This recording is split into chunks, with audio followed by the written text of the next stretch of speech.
The story of St. George. Wealthy white Louisiana residents went in right to split from Baton Rouge and form their own city. Baton Rouge native here, born and raised, pro-black and conscious. I love my city and I love my state. But I have been following this for years, and I've been around the city yelling for years, decades, as long as this initiative, this push to make a new city, St. George. Let me tell you why it's been rotten from the beginning.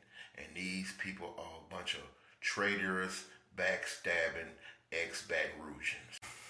Baton Rouge is a majority black city. But hey, it wasn't like that always.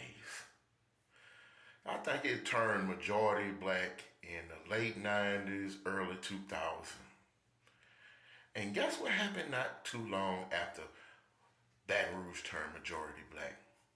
A group of wealthy white Louisianians, Baton Rougeans, not Louisianans, decided they didn't want to live in a city where the majority of the citizens were black, meaning had the power to control and dictate policies as they see fit. They decided they didn't want their hard-earned tax dollars to go to the niggers. And no, they didn't decide to just up and leave, move to the suburbs, move to the other parts of the state and other cities. No, they decided to get unincorporated land within the city of Baton Rouge, carve it out, the wealthiest, highest taxed section in the whole city, decide like we can build our own city and be prosperous. We don't need to drag these niggers and these liberals along with us. And I hear you. You're saying, well, they paying taxes, they got a right to decide what they're doing with their tax dollars. Listen, this is not Texas or Florida. Everybody, yeah, you might get a little income tax return if you on a certain poverty level, but everybody in Louisiana pays sales tax. So every time I go to the store and spend $1, they get 10 cents of tax out of me. Everybody. So this everybody tax dollars. You just have more money. And another thing, before you start with see, black people got majority of Baton Rouge. Look at the crime rate. Bro, you act as if though the crime wasn't a problem before blacks became majority. But I used to always go across the city like, man, we can etch this city how we want. We have the power. We have the majority. But we really don't have the power. This is the kind of tactics that they do. Research all these things I talk about. The political power and how these people around here do what they do. Okay? Ever since the city became majority black, the first black mayor came soon after. Kip Holden. Hand tight. He tried to improve the city. Everything he tried to do. The wealthy white folks were like, nah, we won't keep the status quo. Mayor now, Sharon Weston Broome, had a very pro-black police chief. They ain't like that. Guess what color police chief she got now?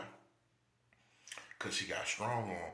Go look up. Then when we try to do the right thing, have our own businesses within the city, go look up what they do to Ball and Roof, black-owned restaurant in Baton Rouge that happen to be in that area, St. George. They don't want Negroes coming over here eating and having a good time. These people said, go look it up. People say, man, we're going to use every political maneuver we can, all our political power, leak audio, and get rid of this black-owned business in our area. So as a black Baton Rougean, we have always been aware of how people feel about us and the racism, okay? Just look at 2 years ago when Southern played LSU. They're like, oh, them Negroes, we don't need them ghetto Negroes coming up here. But they ain't say shit when we showed up at that stadium. I'm ranting a little bit because I always been passionate. I've been screaming this like, man, y'all need to come out here and vote. We can change policies. We can elect who we want. You ain't got to deal with if you feel like these polices aggressively policing you, we can vote out the police chief, we can vote out the mayor, we can get our own judge, we can get our own council member, all that.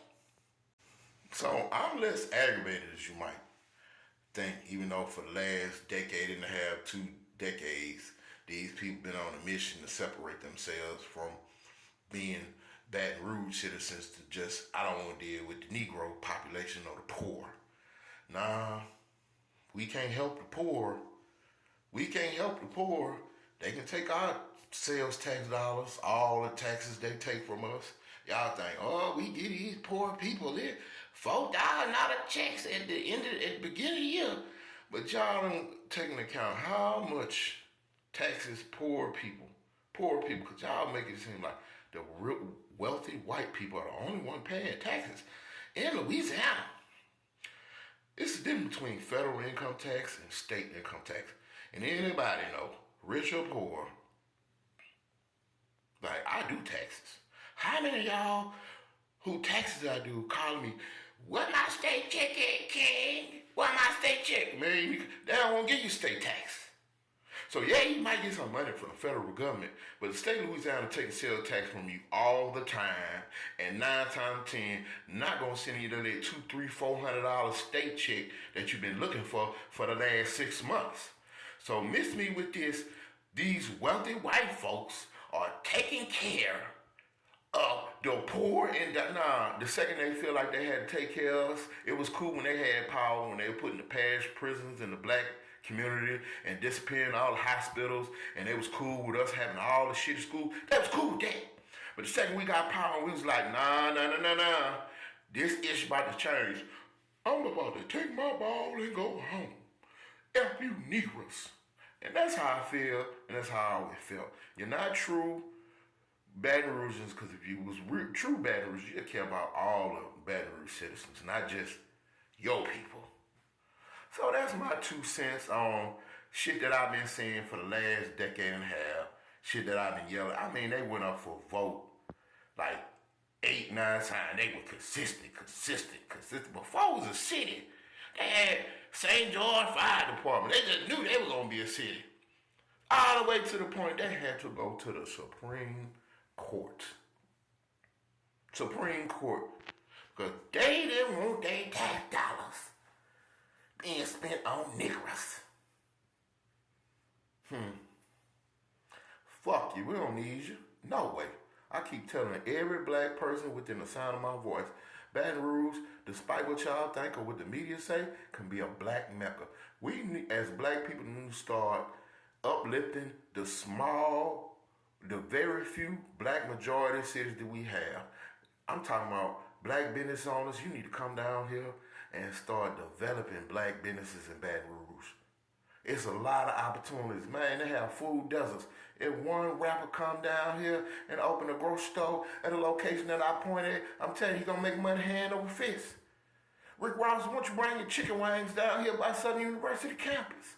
We don't need these folks' money no more. F them.